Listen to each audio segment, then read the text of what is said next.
인정받고 사랑받는 사람이 되라 하는 제목입니다. 이 사람이 누구입니까? 이 사람의 본적은 가나안 세겜 땅입니다. 주소는 애굽 왕 바로의 친위대장 보디발의 집입니다. 신장은 180 이상, 용모는 준수함, 가족관계, 부모님은 살아 계신지 잘 모름, 직업, 종살이, 경력, 도시락 심부름꾼. 이 사람이 누굽니까? 요셉입니다. 이 요셉에게 아주 억울한 일이 생겼습니다. 형들의 시샘에 의해서 노예로 팔려갔는데 그것도 부족해가지고 또 억울한 일을 당했습니다.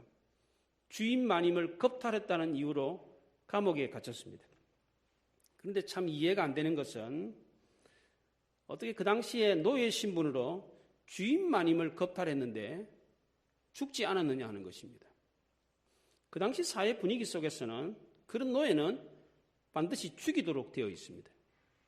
그런데 주인 보디발은 그 요셉을 죽이지 않았습니다. 다른 감옥이 아니라 자기 집안에 있는 감옥에 요셉을 가두었습니다. 왜 그랬습니까? 요셉이 갇혔던 감옥은 일반 감옥이 아니라 정치범들이 수용되는 1급 감옥이었습니다. 그 당시 사회에서 주인은 절대 권력을 가지고 있었습니다. 노예는 주인의 재산이었고 인간 취급을 받지 못했습니다. 마음에 들지 않으면 그냥 죽일 수도 있었습니다. 그런데 이상하게도 자기 아내를 겁탈했는데도 그 노예를 죽이지 않았습니다. 왜 죽이지 않았습니까? 그것도 다른 감옥이 아니라 자기 집안에 있는 감옥에다가 그 요셉을 가두었습니다. 그 이유가 무엇입니까? 주인 보디발은 자기 아내보다 요셉을 더 신임했기 때문입니다. 그 당시 사회에서 노예와 안방마님, 누가 갑이고 누가 을입니까? 갑을관계를 따지면 누가 갑이에요? 요셉이 남자이기는 해도 요셉이 을이죠. 요셉이 약자입니다. 만약 요셉이 주인을 겁탈을 했을 때 그 여주인을 살려두었더라면 어떻게 되겠습니까? 죽음입니다. 예, 여주인을 겁탈하고 여주인을 살려두면 증거가 남잖아요. 예, 증인이 남잖아요. 그 당장 죽는 거예요. 뻔하니 집니다. 요셉이 이걸 몰라서 그 여주인을 살려뒀습니까? 그렇지 않죠. 그럼 무슨 얘기입니까? 여주인이 당한 것이 아니라 요셉이 당한 것이었습니다. 보디발이 어떤 사람입니까? 보디발은 애굽 왕의 친위대장이었습니다. 지금으로 말하면 대통령 경호실장입니다. 대통령 경호실장 아무나 합니까? 이 사람은 눈치가 아주 빨라요. 사람 딱 보면 저 사람이 적인지 아군인지, 저 사람이 지금 무슨 흑심을 품고 있는지 그냥 싹 보면 아는 그런 사람입니다. 남다른 예리한 통찰력이 있기 때문에 친위대장이 되었던 것입니다. 그 당시 이 보디발은 현직 친위대장이었습니다. 평소에 아내가 요셉을 향해서 어떤 눈빛으로 요셉을 쳐다보는지 알고 있었습니다. 여자가 그윽한 눈빛으로 이렇게 쳐다보는 그거 몰랐겠어요? 예? 요셉은 비록 노예였지만 그 용모가 아주 준수했다고 합니다. 성경에 준수했다, 아름다웠다라고 하는 표현은 보통 준수한 게 아니에요. 이런 표현이 나오는 거예요. 보통 아름다운 게 아니에요. 국어책에 왜 소설이나 이런 문학 작품에 아름다웠다라고 하는 표현은 그냥 아름답다는 표현이 아니에요. 굉장히 아름다웠다는 표현이에요. 여자라면 누구나 한두 번쯤은 혹할 정도의 외모를 가지고 있었습니다. 보디발은 요셉을 신임해서 그를 가정의 총무로 삼았습니다. 이 보디발의 신임은 하루아침에 만들어진 게 아니었습니다. 보디발은 사람을 한두 번 겪어보고 그런 중요한 직책을 맡길 사람이 아니에요. 그 직업 자체가 사람을 쉽게 믿는 스타일이 아니에요. 신중하게 사람을 다뤄보는 그런 직업이었어요. 이런 정황으로 봤을 때에 보디발은 아내의 말보다는 요셉의 말을 더 신뢰했던 것입니다. 그렇다고 공개적으로 자기 아내를 책망할 수도 없었습니다. 친위 대장이라는 자가 자기 아내도 하나 건사 못하면서 어떻게 왕을 보호할 수 있느냐라고 하는 소문이 퍼지면 좋을 게 없었습니다. 그렇다고 죄도 없는 노예를 죽일 수도 없는 상황이었습니다. 그래서 보디발은 요셉을 바깥에 있는 일반 감옥이 아니라 자기 집안에 있는 정치범 수용소에 가두어 두었습니다. 만약 요셉이 진짜 여주인을 겁탈했다면 파렴치범이고 중죄인입니다. 그냥 죽일 게 아니고 그것도 능지처참해서 죽여야 되는 그런 죄입니다. 그런데 보디발은 궁중에 다른 정치범들이 수용되어 있는 고급스러운 감옥에 요셉을 가두었습니다. 그것도 죄수가 아니라 그 죄수들을 수종드는 자로 요셉을 거기에 보냈습니다. 창세기 40장 4절에 진위대장이 요셉에게 그들을 수종들게 하매 요셉이 그들을 섬겼더라 그렇게 말했습니다. 왜 그랬습니까? 자기 아내보다 요셉을 더 신뢰했기 때문입니다. 고대 로마의 신인 호라티우스는 지혜로운 사람은 남이 음해하는 말에 휘둘리지 않는다 그렇게 말을 했습니다. 보디발은 남의 음해하는 이 말에 쉽게 휘둘리지 않았습니다. 우리말 속담에 아니 뗀 굴뚝에 연기 나랴라는 것이 있습니다. 그런데 아니 뗀 굴뚝에도 연기가 납니다. 그렇지 않던가요? 전혀 그런 일을 하지 않았는데도 음해를 당하는 경우가 있습니다. 요셉이 평소에 여주인에게 꼬리를 쳤기 때문에 여주인이 그렇게 자기를 겁탈하려고 그렇게 동침하자고 그렇게 했겠어요? 예? 요셉이 여주인을 유혹했기 때문에 지금 이런 일이 발생한 겁니까? 전혀 그렇지 않습니다. 우리가 살다 보면 이런 경우를 종종 당합니다. 나는 전혀 그렇게 하지 않았는데도 엉뚱하게도 모험을 당하는 경우가 있습니다. 요셉이 보디발에게 신임을 얻었던 이유가 무엇입니까? 요셉이 아멘의 사람이었기 때문입니다. 요셉은 17세에 왕의 친위대장인 보디발의 집에 노예로 팔려갔습니다. 요셉은 그 당시에 애굽 사람 함족이 아니고 셈족 히브리 청년이었기 때문에 애굽 사람하고는 말이 안 통했어요. 언어가 달랐어요. 친위대장의 집이었기 때문에 위계 질서가 엄격했습니다. 그런 분위기 속에서 요셉이라고 하는 이 청년이 두각을 나타낸다는 것은 쉬운 일이 아니었습니다. 보디발의 집에는 수십 명, 수백 명의 노예들이 있었을 것이고 요셉은 그 중에 한 명의 노예였습니다. 평생 마당만 쓸다가 죽어도 행복한 그런 처지였습니다. 요셉은 처음에 말이 통하지 않았기 때문에 그 집안에 허드렛 일, 제일 천한 일을 맡아서 했습니다. 엄격한 위계 질서 속에서 길을 펴지 못했습니다. 그런데 그런 요셉에게 놀라운 일이 일어났습니다. 주인 보디발의 눈에 요셉이 띈 겁니다.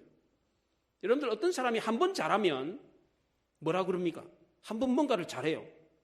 그러면 이럽니다. 잘하네 이럽니다. 근데 두 번 잘해.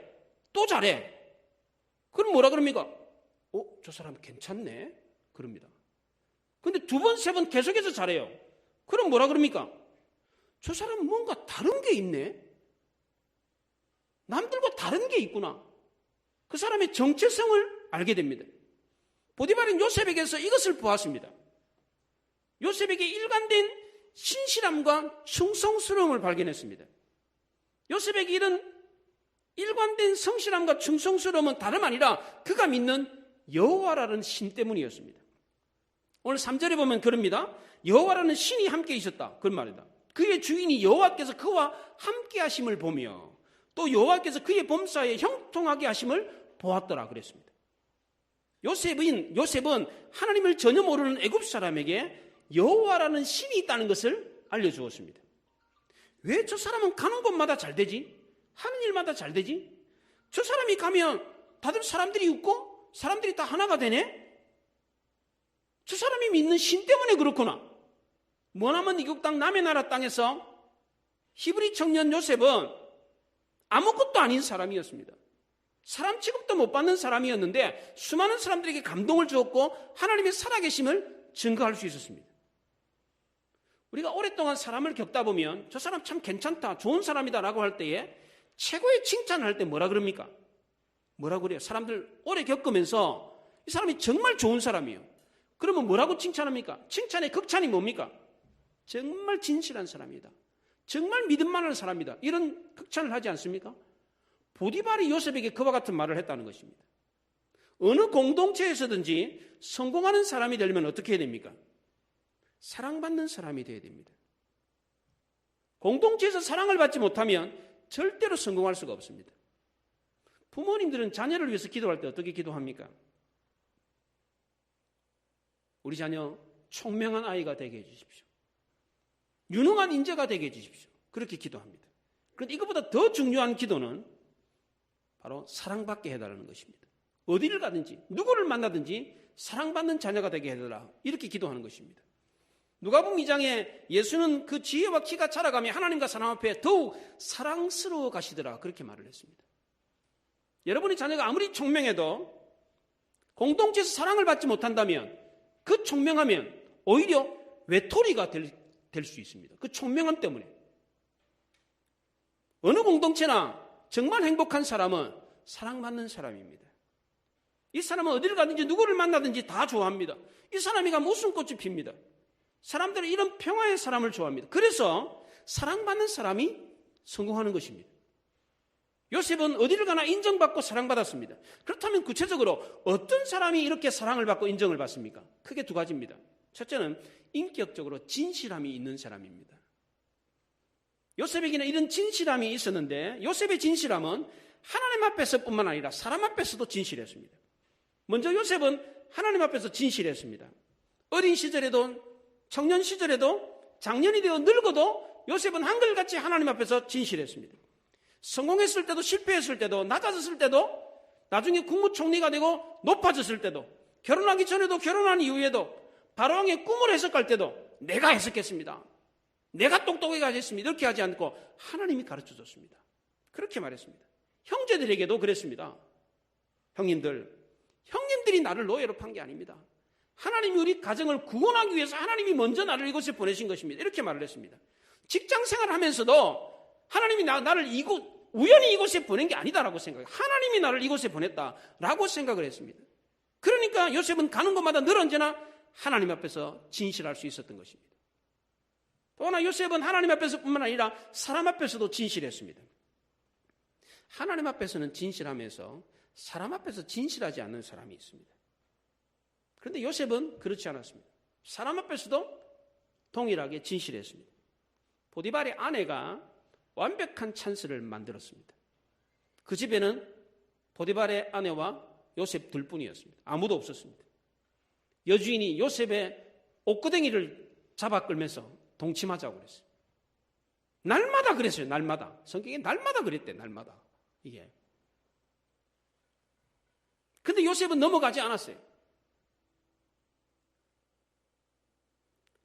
주인이 이 집의 모든 것을 내게 맡겼지만 당신은 아닙니다. 주인이 나를 이렇게 믿어줬는데 내가 어떻게 주인을 배신하고 하나님께 죄를 지을 수 있습니까? 안 됩니다. 그리고서는 그 여주인이 잡아 당기는 그 옷을 내버려두고 뛰쳐나왔습니다. 요셉은 자기를 믿어주었던 주인에게도 진실했습니다.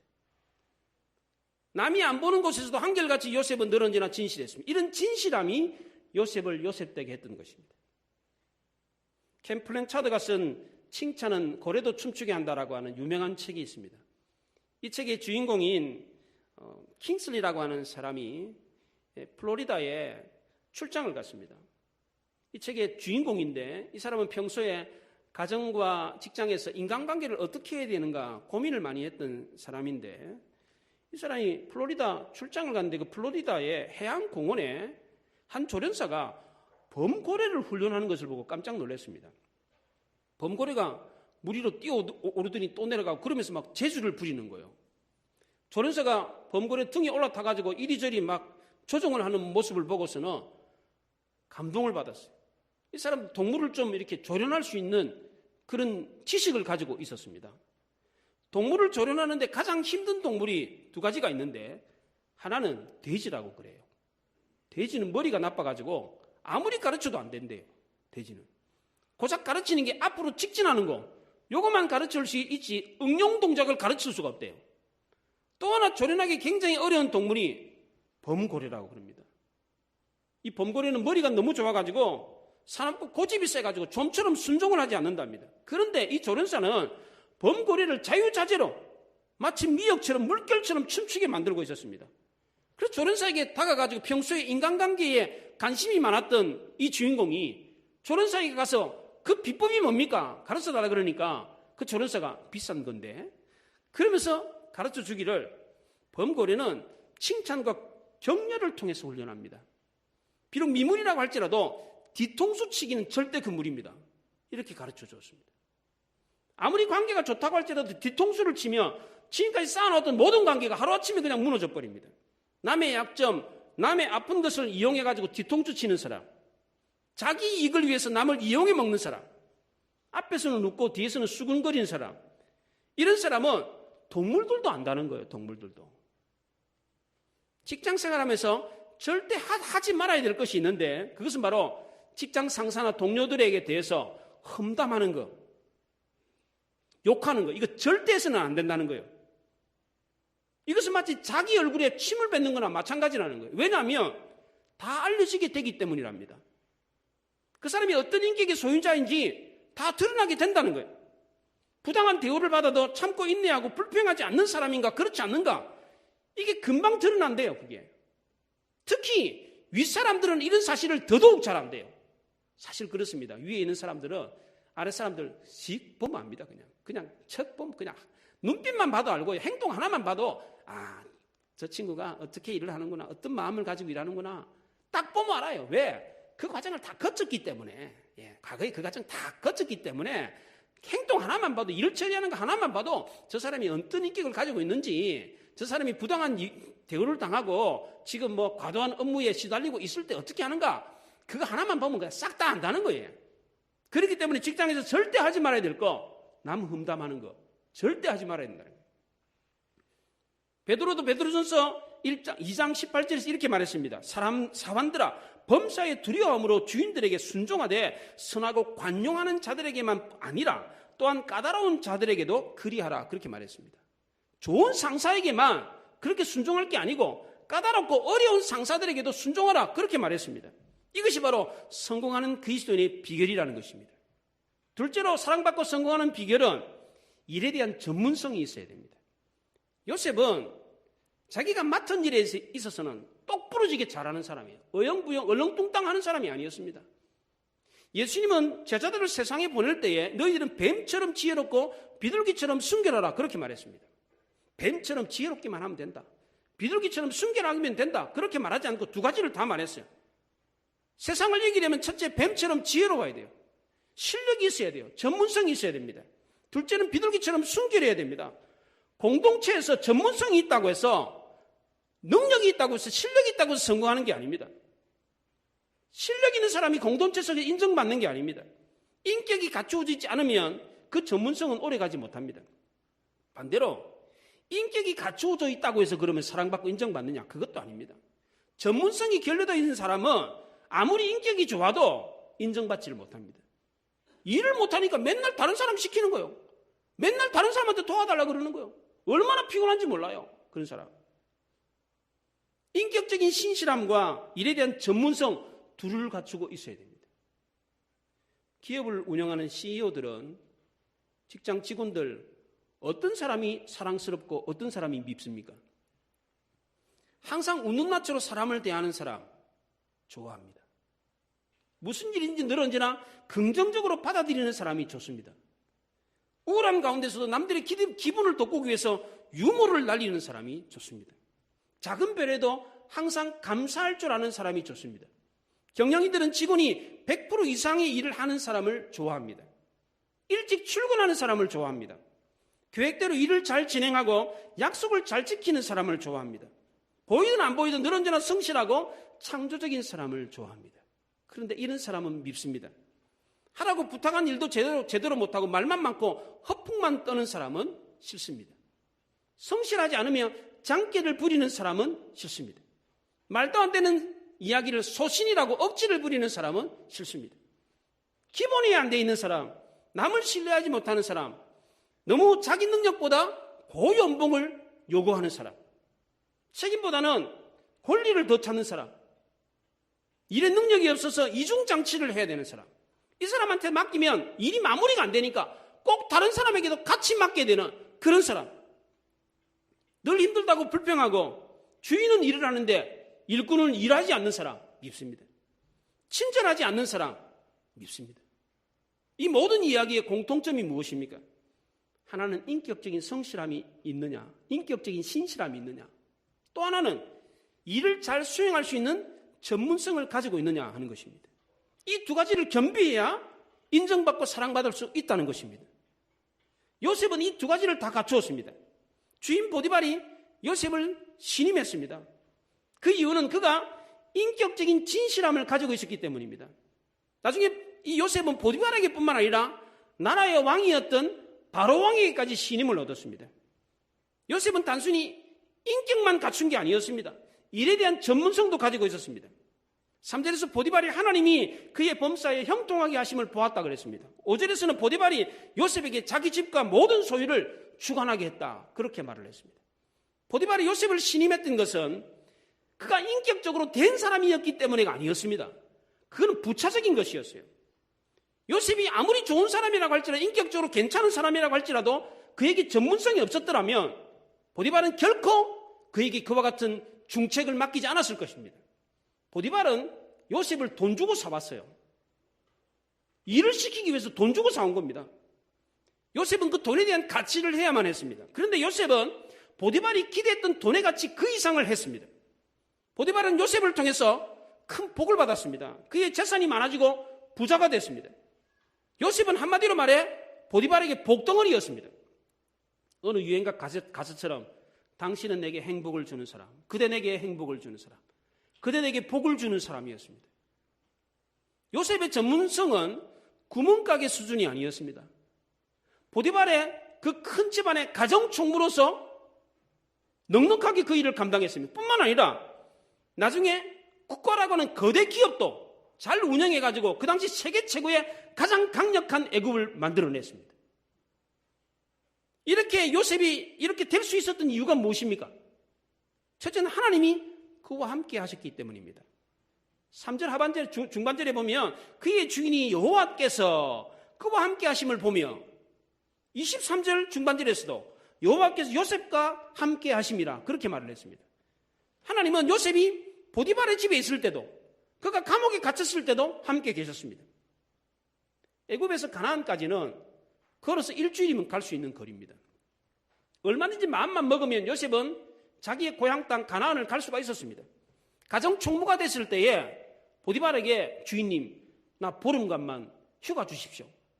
내가 고향 땅에 안 가본 지가 너무 오래됐는데 우리 어머니 아버지 살아계신지 너무나도 궁금합니다. 어머니 아버지 나가 죽은 줄 알 건데 내가 가서 내 살아있다는 거 전하고 올게요. 나 좀 휴가 주십시오. 그렇게 할 수도 있잖아요. 애굽의 국무총리가 됐을 때도 마찬가지입니다. 애굽의 2인자였습니다. 바로 왕 다음에 권력자였습니다. 얼마든지 가나안 땅 갈 수가 있었습니다. 그런데도 불구하고 요셉은 가나안 땅을 밟지 않았습니다. 왜 그랬습니까? 업무가 바빠서 그랬습니까? 일부러 가지 않았습니다. 요셉은 자신의 노예 생활을 그대로 받아들였습니다. 더 이상 사랑받는 아버지의 아들이기를 원하지 않았습니다. 자기를 배신하고 노예로 팔아먹었던 형들을 미워하고 원망하며 살지 않았습니다. 옛날에 자기가 했던 꿈 얘기하면서 내가 말이야 왕년에 말이야 해와 달이 나에게 절을 하고 말이야 그런 사람이야 내가 이러면서 자랑하면서 살지 않았습니다. 아버지가 계신 곳에 편지를 보내가지고 아버지 나 살아있습니다. 걱정하지 마십시오. 그렇게 편지도 안 보냈습니다. 자신이 노예라는 사실을 겸손하게 받아들였습니다. 비록 신부는 노예였지만 그의 마음속에는 늘 언제나 하나님이 함께 계셨습니다. 그럼 이처럼 요셉처럼 하나님이 함께 계시면 누구나 다 인격과 전문성을 갖출 수가 있습니까? 훌륭한 사람이 됩니까? 하나님이 함께 계시면 누구나 다 이렇게 훌륭한 사람이 됩니까? 그렇지 않습니다. 요셉은 하나님이 자기와 함께 계심을 알고 어떻게 했습니까? 하나님을 의지해서 최선을 다했습니다. 요셉이 이렇게 인격과 전문성을 갖출 수 있었던 두 번째 이유는 주어진 일에 최선을 다했기 때문입니다. 요셉은 가는 곳마다 하는 일마다 최선을 다했습니다. 어린 시절에 아버지가 요셉에게 심부름을 보냈습니다. 형들이 세겜에서 양들을 치고 있었습니다. 아버지가 요셉에게 야, 너 가서 형들이 지금 양을 어떻게 치고 있는지 보고 와라. 네, 아버지. 그리고는 아버지가 계신 헤브론에서 세겜까지 17살 때 여행을 갔는데 그 거리가 100km였어요. 100km. 차를 타고 가는 것도 아니고 그 당시 얼마나 위험한 상황입니까? 혼자서 그 먼 길을 걸어서 갔어요. 100km를. 100km 얼마나 뭡니까 이게. 그 먼 길을 갔더니 형들이 없는 거요. 세겜에. 그러면 다른 애 같으면 보통 애 같으면 아버지 갔더니 형들이 없던데요. 그리고 돌아와야 되잖아요. 근데 그러지 않고 요셉은 거기서 막 방황하며 찾았어요. 형들을. 찾다가 어떤 길 가는 사람이 그래요. 너 뭐 하냐? 우리 형들 찾고 있는데 우리 형들 못 봤어요. 너네 형들? 저 도단으로 갔어. 도단. 그래요? 도단이 어디요? 물어서 또 도단까지 갔어요. 세겜에서 도단까지 30km예요. 무려 130km를 걸어가지고 형들을 찾아갔어요. 보통 사람 같으면 그냥 거기서 도단 갔다 그러면 아버지한테 와가지고 세겜에 있다가요 도단으로 갔대요. 그리고 돌아와야 되는데 요셉은 그렇지 않고 끝까지 도단까지 갔어요. 어릴 때부터 요셉은 주어진 일에 최선을 다하는 사람이었습니다. 이런 인격은 보디발의 집에서도 마찬가지입니다. 보디발이 종들에게 1,000원쯤에서 콩나물 사오라고 시키면 다른 종들은 1,000원짜리 1,000원어치 콩나물 그게 좋든지 많이 주든지 말든지 그냥 사고 와가지고 주인님 여기 있어요? 그리고는 콩나물 사온다고. 근데 요셉은 그게 아니고 시장을 다니면서 제일 싼 집, 제일 좋은 물건 있는 집 가가지고 제일 좋은 거를 사가지고 주인한테 갖다 주는 거예요. 이놈은 다르네. 마당을 쓸어도 다른 종들은 한 손에 포켓에 넣고 보면 쓸고 안 보면 안 쓸고 이러는데 이 요셉은 보든지 말든지 싹싹 쓰는 거예요. 일 하나 맡기면 철저하게 뒤를 돌아볼 것도 없어. 철저하게 일을 하는 거예요. 그랬기 때문에 보디발의 눈에 띄었던 것입니다. 감옥에서도 마찬가지입니다. 억울하게 감옥살이 하면서 엉엉 울면서 나 억울합니다. 나 죄 아니었습니다. 한탄하면서 산 게 아니고 콩밥 먹고 그냥 잠만 엎어져 잔 게 아니고 거기서 뭐 했어요? 죄수들을 수종드는 일을 했어요. 물 떠다주고 밥 받아주고 청소해주고 그런 일을 했어요. 그러니까 그 감옥에 갇혀있는 죄수들이 요셉이 얼마나 좋겠어요. 자기 막 청소해주고 막 물 떠다주고 맛있는 거 갖다주고 힘드시죠? 제가 물 갖다 드릴게요. 먹을 거 갖다 드릴게요. 차 한 잔 타드릴게요. 막 이러면서 수종을 드니까 감옥에 갇혀있는 죄수들이 얼마나 좋겠어요. 얼마나 요셉을 신뢰했으면 요셉에게 꿈 이야기를 했어요. 꿈 얘기를. 내가 이런 꿈을 꿨는데 이 꿈이 뭐냐. 자기 비밀 쓰는 꿈 이야기까지 할 정도로 요셉과 친근한 관계를 가졌어요. 보디발이 갇혔던 감옥이 어떤 감옥이라고요? 왕의 죄수들을 가두는 감옥이었습니다. 그 당시에 애굽에 최고 실력자들이 갇혀있는 감옥이 최고 경제학자들이 갇혀있어요. 최고 수학자들, 최고 철학자, 최고 언어학자가 최고 정치가가 갇혀있는 곳이었어요. 그곳에서 요셉은 그 수년 동안 뭘 했겠어요? 그냥 청소만 했겠어요? 요셉이 그렇게 기특하게 자기들을 수발 들어주고 그렇게 잘하니까 사람이 기분이 좋으면 자기한테 잘해주면 뭐라도 주고 싶잖아요. 그 감옥에 있는 죄수들이 줄 게 뭐가 있겠어? 돈을 주겠어요? 뭘 주겠어요?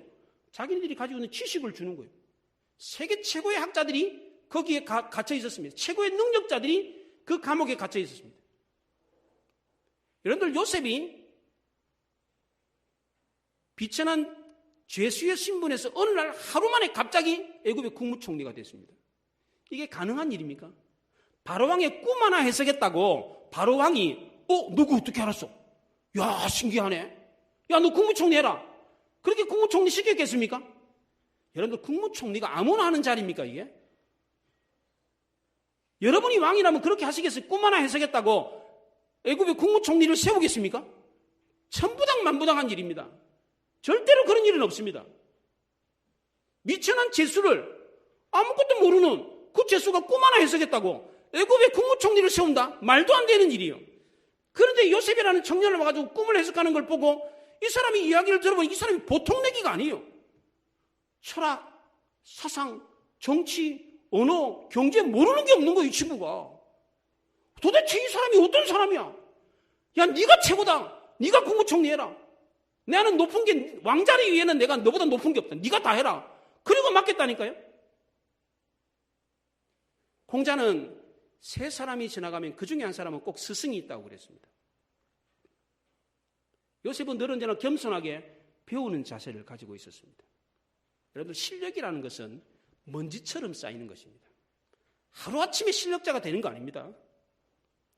제 주위에 있는 사람들이 저보고 그래요. 홍 목사는 아는 게 많대. 잡다한 지식이 많다 이런 얘기를 해요. 제 자랑 같아가지고 대단히 죄송한데 제 자랑은 아니고 제 습관입니다. 저는 대학 때부터 옷을 항상 이 포켓이 있는 옷을 입어요. 지금까지. 볼펜을 항상 꽂고 다닙니다. 여기다가. 그래서 포켓이 없는 옷은 입지를 않습니다. 늘 언제나 이게 이 포켓에다 이게 볼펜을 꽂고 다닙니다. 이거를. 메모하는 습관을 가졌습니다. 저는 누군가 이야기하고 어디 가서 모르는 게 있으면 그게 꼭 유용하다 싶으면 반드시 메모를 합니다. 메모하는 습관을 길렀습니다. 그것 때문에 지금까지 제가 그렇게 잡다한 지식을 갖게 된 겁니다. 그렇다고 많이 하는 것도 아니에요. 그렇지만 남들에 비해서는 많이 한다라고 할 수 있을 만큼 그렇게 됐어요. 실력이 먼지처럼 쌓이는 거예요. 자기가 모르는 것에도 그냥 지나치는 사람은 절대로 실력이 쌓이지 않습니다. 요셉이 그랬다는 거예요. 요셉은 가는 곳마다 겸손하게 엎드려서 배웠어요. 그 세계 최고의 정치가, 사상가, 철학자, 문학가, 언어학자들이 있는 그곳에서 세계 최고의 스승들이 있는 거예요. 거기에 물 떠다 주면서 배웠어요. 밥 나눠주면서 배웠다고 요셉이. 그래서 요셉이 어느 날 갑자기 하루아침에 애굽의 국무총리가 될 수 있었던 것입니다. 그런데 만약 요셉이 노예로 팔려왔을 때에 신세 한탄하면서 엉엉 울면서 아버지 집을 잊지 못하고 어떻게 하나님을 믿는 사람이 이렇게 초라해질 수 있습니까? 쭈그리고 앉아가지고 내천자 그리면서 우거지상으로 있었더라면 애굽의 국무총리가 될 수 있었겠습니까? 늘 언제나 요셉에게는 막 그냥 우울증 걸린 환자처럼 막 이래 있으면 사람들의 신임을 얻었겠습니까? 인생 망치고 말았을 겁니다. 세상 사람들은 우리 믿는 사람들이 비참해지면 뭐라 그럽니까? 우리가 믿는 하나님을 업신여깁니다. 너 하나님 살아계시다며? 그런 하나님이 어떻게 자녀를 노예로 만들고 이렇게 인생을 비참하게 만드냐? 너가 믿는 하나님도 별 수 없네? 그런 하나님 같으면 나 같으면 안 믿는다. 그러지 않겠습니까? 그런데 요셉은 이런 어려운 상황 속에서도 결코 꺾이지 않았습니다. 하나님이 자기와 함께 한다는 사실을 믿고 끝까지 인내하며 주어진 일에 최선을 다했습니다. 요셉이 얼마나 열심히 했든지 하나님을 모르는 이방인들 입에서 너를 보니까 진짜 하나님이 살아계시다는 거 알겠다. 그렇게 말을 했어요. 우리도 이런 칭찬의 말을 들어야 되지 않겠습니까? 어디서 이런 칭찬을 들어야 됩니까? 교회에서 아니라 직장에서, 사회생활하면서 이런 얘기를 들어야 되는 것입니다. 이런 사람이 바로 진짜 열심히 있는 하나님의 사람인 것입니다. 우리 그리스도인들도 요셉처럼 전문성과 능력을 가지고 세상과 승부할 수 있어야 됩니다. 내가 부족하다 그러면 밤을 새워서라도 그 부족한 부분을 채워내야 돼요. 밤을 새워서 기도하는 것만이 철야가 아닙니다. 직장에서 자기가 맡은 일을 위해서 밤새워 일하는 것, 이것도 철야입니다. 나를 고용한 고용주를 위해서, 직장을 위해서 밤을 지새우는 거, 그것도 철야예요. 낭만과 여유는 실력에서 나오는 것입니다. 하나님은 새에게 날개를 주셨습니다. 근데 그 새는 날개가 있다고 저절로 나는 게 아닙니다. 열심히 나는 훈련을 해야 됩니다. 새는 열심히 갈고 닦는 실력으로 나는 것입니다. 우리도 마찬가지입니다. 하나님이 우리에게 날개를 달아주셨습니다. 날개가 있다고 해서 그냥 나는 게 아니에요. 갈고 닦아야 하늘을 나눌 수가 있습니다. 실력은 갈고 닦을 때에 만들어지는 것입니다. 우리 그리스도인들이 세상에서 승리하는 비결이 무엇입니까? 하나님이 우리와 함께 하심을 믿고 하나님 앞에서든 사람 앞에서든 늘 언제나 진실하고 신실한 것입니다. 인격만 갖추었다고 해서 세상에게 인정받고 사랑받는 거 아닙니다. 실력이 있어야 됩니다. 저 사람은 명문대 나왔기 때문에 저 일을 많이 해가지고 일은 잘하는데 인간이 안 됐어. 이러면 안 돼요. 실력도 있고 인격도 있어야 돼요. 이런 얘기 들어야 되지 않겠습니까? 이런 얘기 들으면 누가 영광을 받습니까? 하나님이 영광을 받습니다. 하나님은 우리를 통해서 이런 영광을 받기를 원하십니다. 여러분이 가는 곳마다 이런 하나님의 영광이 드러나야 되지 않겠습니까? 여러분 모두가 하나님이 함께 하심을 믿고 인격을 갖출 수 있기를 바랍니다. 하나님 앞에서든 사람 앞에서든 늘 언제나 신실하시기 바랍니다. 그리고 세상 사람과 당당하게 승부할 수 있는 전문성, 실력을 갖추시기 바랍니다. 부단히 노력하시기 바랍니다. 최선을 다해서 늘 언제나 겸손하게 배우는 자세로 실력을 갖춤으로 남들과 다른, 지금은 부족하지만 그 실력이 먼지처럼 쌓이는 것입니다. 좋은 습관을 가지고 늘 언제나 배우는 자세를 가지고 지금은 내가 저 사람보다 못하지만 계속해서 조금씩 먼지 쌓이듯이 쌓이면 어느 날 보면 정말 자기가 괄목상대한 모습으로 남들과 비교가 안 될 정도로 훌륭한 실력자가 되는 것입니다. 이런 실력과 인격으로 가는 곳마다 하나님의 영광을 드러내는 여러분들이 되시기 바랍니다. 기도하십시다.